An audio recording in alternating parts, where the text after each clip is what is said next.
നമസ്കാരം. ഞാൻ 30 second challenge എന്ന് പറഞ്ഞ യൂട്യൂബ് ചാനലിൽ നിന്ന് വരുന്നതാണ്. അതെ. നമുക്കൊരു ചലഞ്ച് വീഡിയോ ആണ്. 30 സെക്കൻഡിനുള്ളിൽ നമുക്ക് ജനറൽ നോളജ് ആയിട്ടുള്ള ക്വസ്റ്റിന് ആൻസർ പറയണം. ആ. നമുക്ക് ഫസ്റ്റ് ക്വസ്റ്റിന് ആൻസർ പറയുകയാണെങ്കിൽ 100 റുപ്പീസും, സെക്കൻഡ് ക്വസ്റ്റിന് ആൻസർ പറയുകയാണെങ്കിൽ 250 രൂപയും, തേർഡ് ക്വസ്റ്റിന് ആൻസർ പറയുകയാണെങ്കിൽ 500 റുപ്പീസാണ് നമുക്ക് കിട്ടുക.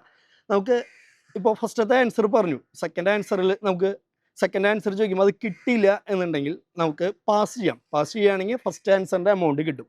ഇൻ കേസ് രണ്ടാമത്തെ ക്വസ്റ്റ്യൻ നമ്മൾ തെറ്റായി ഉത്തരം പറയുകയാണെങ്കിൽ ഫസ്റ്റത്തെ എമൗണ്ട് നമുക്ക് കിട്ടില്ല. ഓക്കെ അല്ലേ? ഓക്കെ. അപ്പോൾ ഫസ്റ്റ് ക്വസ്റ്റ്യൻ, ഉഷ്ണമേഖലയിൽ സ്ഥിതി ചെയ്യുന്ന സംസ്ഥാനം ഏതാണ്? ഹരിയാന, ജമ്മു കശ്മീർ, ഗോവ, വെസ്റ്റ് ബംഗാൾ. നമുക്ക് ടൈമർ സ്റ്റാർട്ട് ചെയ്യാണ്. ഹരിയാന, ഗോവ, വെസ്റ്റ് ബംഗാൾ. ഹരിയാന. ഒന്നും കൂടി 10 സെക്കൻഡ് ആയിട്ടുള്ളൂ. ഒന്നുകൂടി ആലോചിച്ചിട്ട് ആണെങ്കിൽ ഉത്തരം പറയാം. ജമ്മു കാശ്മീർ ഉണ്ടോ? ജമ്മു കാശ്മീർ ഉണ്ട്, വെസ്റ്റ് ജമ്മു ബംഗാൾ ഉണ്ട്, ഗോവയുണ്ട്. ജമ്മു കാശ്മീർ. ആൻസർ തെറ്റാണ്. ആൻസർ ഗോവയാണ്. ഗോവ. നമുക്ക് എന്തായാലും ആൻസർ കിട്ടാത്ത കാരണം ഒരു ഓപ്ഷനും കൂടി ഞാൻ തരാം. ആയിക്കോട്ടെ. ശരിക്കും എന്ന് പറഞ്ഞാൽ ഈ ആൻസർ തെറ്റുണ്ടെങ്കിൽ പിന്നെ ഓപ്ഷൻ പോവാണ്. കിട്ടാറില്ല. അപ്പോൾ ഒരു വട്ടം കൂടിയും ആൻസർ പറയാം.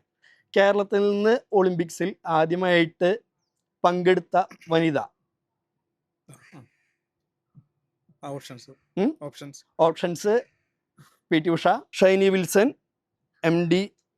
വത്സമ്മ, അഞ്ജു ബോബി ജോർജ്. പി.ടി. ഉഷ. റൈറ്റ് ആൻസർ ആണ്. അപ്പോൾ ഫസ്റ്റത്തെ ആൻസർ തെറ്റിച്ച കാരണം ഈ ഒരു ക്വസ്റ്റ്യൻ മാത്രമേ ഉള്ളൂ ട്ടാ. അപ്പോൾ ഇതിൽ നമ്മൾ അവസാനിപ്പിക്കുകയാണ് ട്ടാ. അപ്പോൾ താങ്ക് യു. അപ്പോൾ ഒരു ആൻസർ ശരിയായതുകൊണ്ട് 100 റുപ്പീസ്